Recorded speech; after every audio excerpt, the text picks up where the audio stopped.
Assalamualaikum warahmatullahi wabarakatuh. Jumpa lagi di video pembelajaran kimia. Kali ini kita akan bahas materi kimia tentang benzena dan turunannya. Materi ini adalah materi kimia di kelas 12. Seperti biasa, kita awali pembelajaran kita dengan membaca basmalah bersama-sama. Bismillahirrahmanirrahim. Semoga kalian dapat memahami dengan baik materi pelajaran yang disampaikan kali ini. Kita kenalan dulu dengan benzena. Apa sih benzena itu? Benzena ini dia adalah senyawa kimia yang mempunyai rumus molekulnya yaitu C6H6. Bagaimana rumus strukturnya? Ketika benzena ini kita buat strukturnya, bentuknya nanti dia seperti ini. Ini adalah struktur benzena di mana dia terdiri dari 6 atom C dan juga 6 atom H. Nah, di sini dia punya ikatan rangkap yang berselang-seling.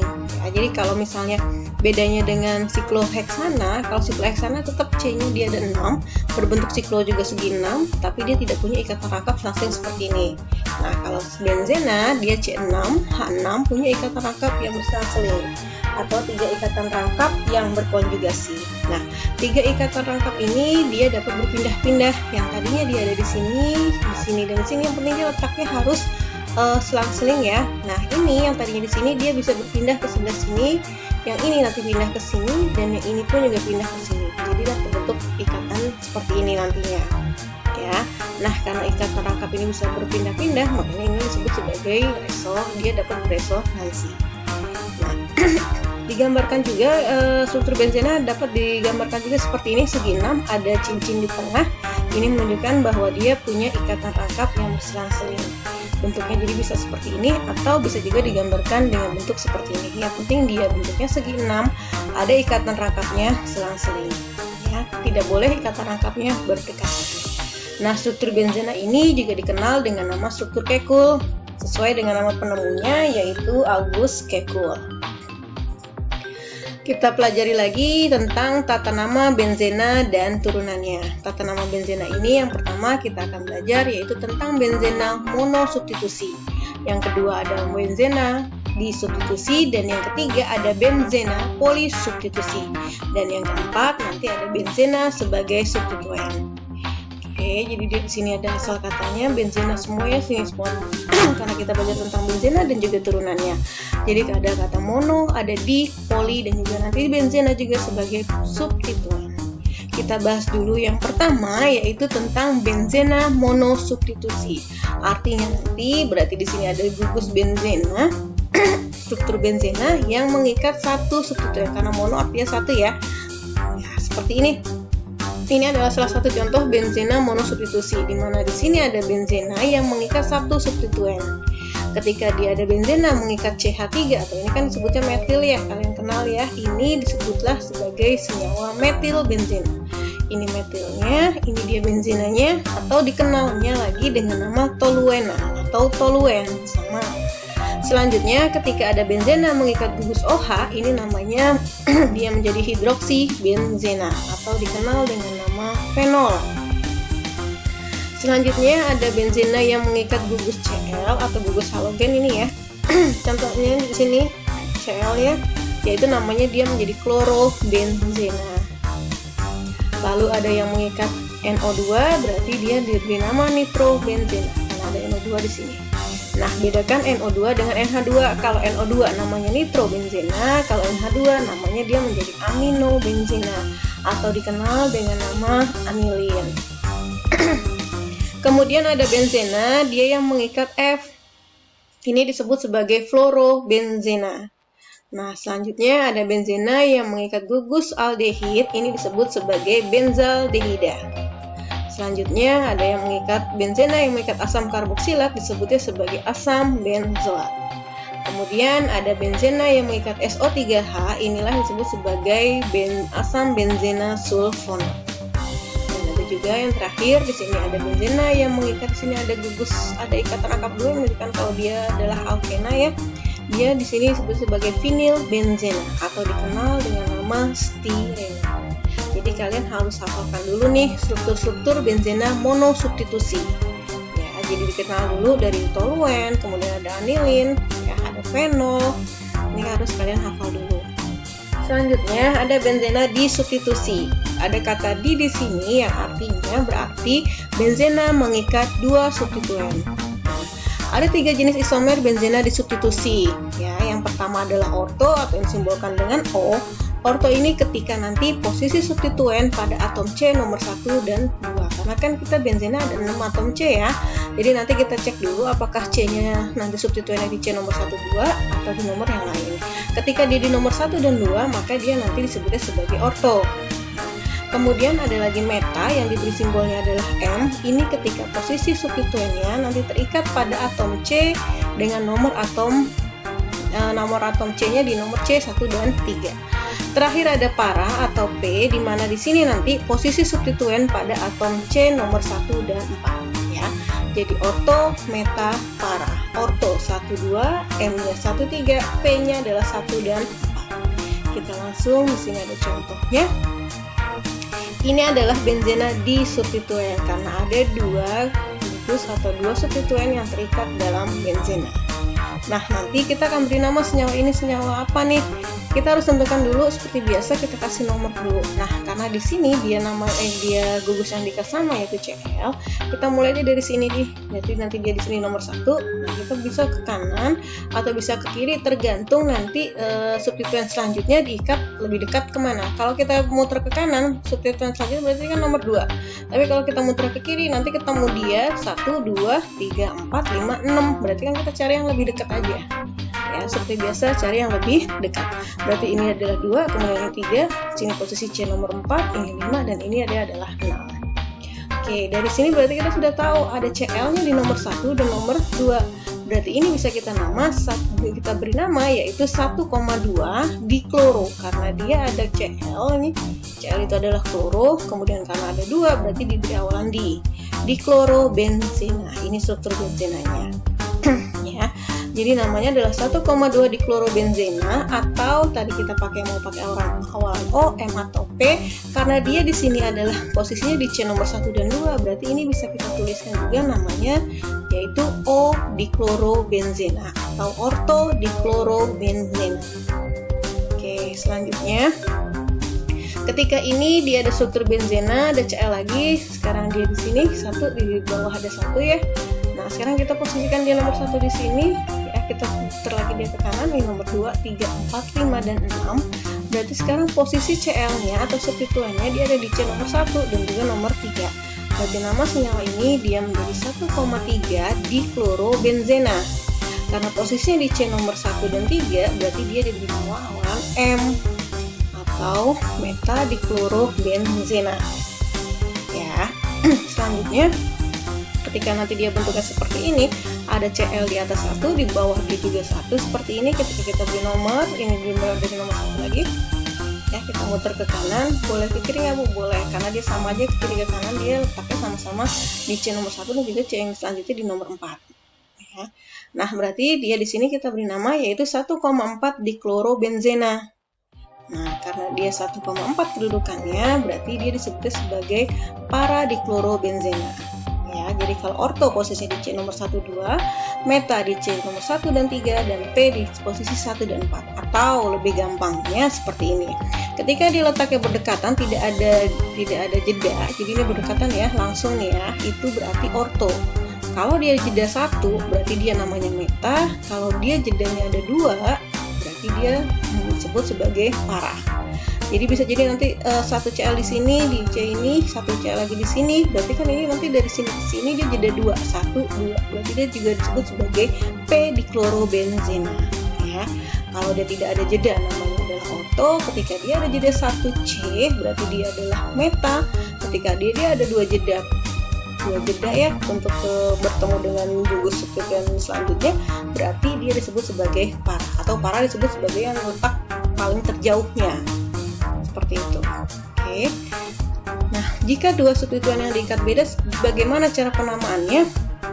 Kalau tadi kan sama nih, ya, yang diikat sama-sama Cl. Nah, nanti penamaannya di sini kita ikuti dengan penomoran berdasarkan urutan prioritas. Jadi kalian harus hafalkan dulu prioritasnya. Yang pertama itu ketika dia ada mengikat gugus COOH atau asam karboksilat. Ada COH, kemudian ada SO3H, CHO, CNOH, NH2, CH, CH2, ada R, ada NO2, ada X. Nah, R ini adalah alkil, jadi bisa digantikan oleh CH3, bisa digantikan oleh CH2, CH3, atau yang lainnya. X ini adalah seperti biasa, dia adalah gugus halogen, yaitu bisa digantikan dengan unsur FClBr atau I. Nah, ini semakin ke atas itu prioritasnya semakin meningkat. Jadi urutan yang paling utama adalah COOH. Jadi nanti ketika benzena mengikat dua substituen, misalnya satu COOH, yang satu adalah OH, berarti prioritas utamanya adalah si COOH. Otomatis nanti si COOH-nya ini dia akan menempati atau dia akan diberi nomor 1. Ya, seperti itu. Oke, jadi harus dihafalkan urutan prioritasnya, mulai dari asam karboksilat, ada asam benzena sulfonat nih ya, kemudian ada CH, gugus aldehid, gugus sianida, gugus alkohol, gugus amina untuk amino, ini kemudian ada stirina, kemudian ada alkil, di sini ada nitro, di sini ada halogen. Oke, sekarang kita lihat ini. Kita punya struktur benzena seperti ini. Di sini ada gugus OH dengan gugus Cl. Nah, kita akan beri nomor OH dulu atau Cl dulu. Karena dia di sini yang letaknya duluan adalah OH, baru si Cl. Berarti OH-nya adalah di nomor 1. OH nomor 1 berarti selanjutnya adalah ke kanan. Kenapa nggak ke kiri, Bu? Karena ke kanan dia lebih dekat ketemu Cl. Di nomor 2, kalau dia ke kiri ketemu Cl di nomor ini kan 1, 2, 3, 4, 5, 6, ketemu di nomor 6. Berarti kita mulai penomoran dari 1, yaitu yang dia ada di OH dan dia muternya ke kanan. 1, 2, 3, 4, 5, 6. Karena dia posisi nomor 1, berarti dia adalah gugus utamanya. Berarti ini sebagai cabangnya, yaitu kita tuliskan namanya menjadi dia 2-klorofenol ya. Kenapa fenol? Karena dia tadi benzena yang mengikat OH disebutlah sebagai fenol. Atau bisa disebut juga sebagai ortoklorofenol karena dia letaknya tidak ada jeda, langsung dari gugus utama ke substituen yang diikat. Selanjutnya nanti dia ada seperti ini, ada COOH dan juga dia mengikat NH2. Nah, karena dia ada COOH dengan NH2, prioritas utamanya kan si COOH nih, baru kemudian ada NH2 di bawahnya. Pastilah nomor 1 dari sini. Nah, penomoran ke kanan atau dia muter ke kiri. Ternyata dia lebih dekat ke kanan ya, ketemu si amino ini ya. Si amino ini berarti dia nomor 1, 2, sini 3 ya. 4, 5, dan 6. Berarti namanya dia menjadi asam 3 amino benzoat ya. Kenapa disebut ada asam ya? Karena dia mengikat gugus asam karboksilat nih atau asam benzoat ya di sini ya. Karena benzena sudah mengikat COOH. Nah, 3 amino karena di sini ada gugus amin yang diikat. Jadi namanya dia menjadi asam 3 amino benzoat atau bisa disebut sebagai asam M-amino benzoat karena dia di sini ada jeda 1 untuk menuju ke substituen yang diikat. Atau posisinya karena di nomor 1 dan juga nomor 3. Kita lanjutkan di poin yang ketiga, yaitu benzena polisubstitusi. Ada kata poli di sini yang artinya adalah banyak. Jadi di sini benzena dia akan mengikat substituen lebih dari 2. Nah, contoh yang pertama itu ada struktur seperti ini. Ini adalah benzena yang mengikat gugus OH dan juga gugus NO2 ya. Jadi di sini dia ada 3 substituen. Artinya dia lebih dari 2, makanya disebut sebagai polisubstitusi. Nah, karena gugus yang diikat ini berbeda, maka nanti kita akan tentukan berdasarkan urutan prioritasnya. Nah, antara OH dengan NO2 lebih prioritas mana? Apakah OH atau NO2? Ternyata di sini berdasarkan urutan yang tadi sudah kita bahas, OH menempati urutan lebih dulu dibandingkan NO2. Oleh sebab itu, maka OH akan kita tuliskan dia menempati posisi di C nomor 1. Nah, selanjutnya nomor 2-nya kemana? Ke kiri atau dia ke kanan nih? Nah, kita cek kalau dia ke kiri ketemu NO2 di C nomor 3, 1, 2, 3. Kalau dia ke kanan seperti ini, dia ketemu di C nomor 3, 1, 2, 3. Nah, karena sama, kita boleh kemana aja nih. Nah, supaya gampang kita langsung putar dia ke sini ya, kiri ya. 2, 3, 4, 5, 6. Oke. Karena di sini gugus utamanya adalah OH, berarti benzena yang mengikat OH tadi kan namanya adalah fenol. Nah, berarti NO2-nya ini akan bertindak sebagai cabang di C nomor 3 dan juga C nomor 5. Jadi penamaannya adalah 3,5, NO2 adalah nitro. Karena ada 2 berarti diberi awalan di. Jadi namanya adalah 3,5 di nitro. Ini gugus benzena yang mengikat OH namanya adalah fenol. Jadi senyawa ini diberi nama 3,5 di nitrofenol. Nah, selanjutnya yaitu ada benzena lagi, dia mengikat 4 substituen seperti ini. Ada CH3, NO2-nya dia ada 3. Nah, antara CH3 dengan NO2 lebih dulu mana atau prioritasnya lebih utama mana? Ternyata berdasarkan urutan prioritas CH3 lebih dulu. Maka nanti CH3 dia menempati si C nomor 1. Kemana nih? Ke kanan atau ke kiri? Kalau ke kanan ketemu NO2 di C nomor 2, ke kiri pun juga di nomor 2. Ya, kemudian ke bawah pun juga sama. Dari sini kan ketemu nomor 4 juga deh, 1, 2, 3, 4. Ke kiri ke kanan pun juga ketemu di C nomor 4, 1, 2, 3, 4. Jadi penomorannya boleh ke kanan atau ke kiri. Kita buat dia seperti ini. Ini nomor 2, berarti sini nanti nomor 3. Ini dia nomor 4, kemudian nomor 5 dan nomor 6. Nah, berarti karena dia gugus utama CH3, kita tuliskan cabangnya dulu, yaitu NO2 ada di posisi nomor 2, nomor 4, dan juga nomor 6. Jadi namanya adalah 2,4,6. NO2 adalah nitro. Karena nitronya ada 3, berarti nanti diberi awalan tri, jadi trinitro. Nah, ini karena benzena mengikat CH3, namanya tadi adalah toluena. Jadi nama senyawa ini bisa kita tuliskan yaitu 2,4,6 trinitro toluena. Atau biasa senyawa ini dikenal dengan nama TNT. Nah, TNT ini adalah salah satu bahan pembuat peledak. Oke, kita lanjut. Di sini ada benzena yang mengikat 3 substituen, di mana 3 substituen ini berbeda semua. Tetap aturannya kita tuliskan dulu berdasarkan urutan prioritas antara CH3, NO2 dan Br. Itu lebih dulu mana yang lebih prioritas? Ternyata adalah si CH3. Nah, kemudian kita cek di sini ketemu Br, kalau dia ke atas nih 1, 2, 3, 4, ketemu Br di nomor 4. Kalau kita ke bawah ketemu NO2 di nomor 3. Lebih dekat ya ke NO2, berarti kita ke penomorannya selanjutnya yaitu ke bawah. Ini berarti nomor 2, 3, 4, 5, dan 6. Nah, karena itu berarti kan sekarang ini dia rantai utama ini CH3, berarti kan cabangnya ada di nomor 3, ada di nomor 4. Untuk penulisan kita tetap pakai aturan alfabet. Ini adalah bromo, ini adalah nitro, berarti yang ditulis lebih dulu adalah si bromo. Bromonya di nomor berapa? Nomor 4. Berarti nanti namanya adalah 4 bromo, kemudian 3 nitro, ini adalah toluena. Jadi dituliskan nanti seperti ini. 4 bromo, 3 nitro, toluen. Oke, paham ya? Inilah penamaan senyawa untuk benzena polisubstitusi. Selanjutnya yang keempat yaitu adalah benzena sebagai substituen. Jadi artinya di sini benzenanya lah yang sebagai cabang. Nah, ini dia adalah disebutnya sama seperti alkil ya. Kalau alkil itu kan kehilangan 1H, sama benzena kehilangan 1H, ini nanti disebut alkil atau ini namanya adalah fenil. Jadi rumusnya adalah C6H5. Kalau benzena kan C6H6. Nah, karena fenil, karena ini C6H5, namanya dia adalah fenil. Kita bedakan dengan struktur seperti ini. Nah, ini ada benzena juga, kemudian tapi ada CH2, ada ikatan lagi. Nanti di sini kita bisa tuliskan lewat struktur yang lain. Nah, ini namanya fenil. Ketika dia ada CH2, ada benzena di sini, dia namanya adalah benzil. Jadi bedakan fenil dengan benzil. Oke, kita langsung di sini ada CH2, Cl, di sini ada benzena ya. Nama senyawa ini berarti kita lihat dulu karena dia ada benzil, kemudian ada klor, jadi kita bisa beri nama senyawa ini dia adalah benzil klorida. Ya, ini adalah benzilnya, ini adalah kloridanya. Nah, selanjutnya ada di sini, ini adalah alkana ya, karena semua rantainya adalah tunggal. Nah, berarti kan kita kalau nama alkana rantai utamanya ini nih. Nah, penomoran berarti dari sini karena dia dekat dengan cabang nih, benzena ini sebagai cabang ya, 1, 2. Kalau dari sini kan nomor 1, 2, 3 ya, berarti nama senyawa ini dia adalah 2. Ini kan gugus apa nih benzena yang kehilangan 1H ini ya, tadi adalah fenil, berarti nama senyawa ini dia adalah 2-fenil butana. Nah, selanjutnya strukturnya adalah seperti ini.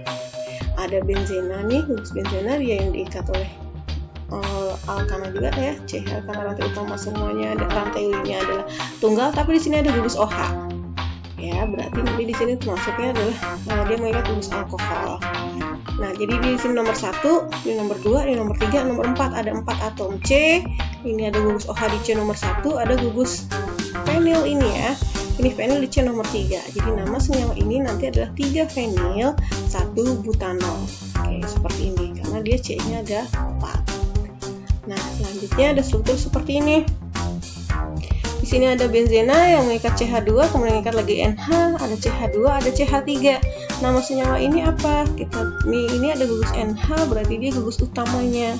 Amin ya. Jadi di sini kita tulis ini adalah gugus si benzil ya. Ini adalah lambang benzil ya, struktur benzil. Ini adalah struktur dari etil. Jadi nanti nama senyawa ini adalah benzil etil amina ya, karena ada gugus NH di sini. Benzil dulu yang ditulis, baru etil, baru udah gugus utamanya yaitu aminanya. Inilah struktur yang keempat, yaitu tentang benzena sebagai substituen. Tata nama yang keempat ya. Selanjutnya ada polibenzena. Ya, di sini ada kata poli lagi yang artinya adalah banyak. Di sini berarti benzenanya dia ada banyak.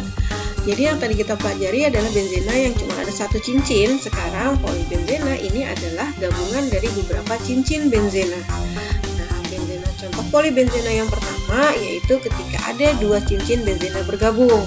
Kalau dia nanti bentuknya seperti ini, ada dua cincin benzena, dia disebut sebagai naftalena. Nah, naftalena ini dikenal di kehidupan sehari-hari sebagai kapur barus. Ya, rumus kimia dari kapur barus.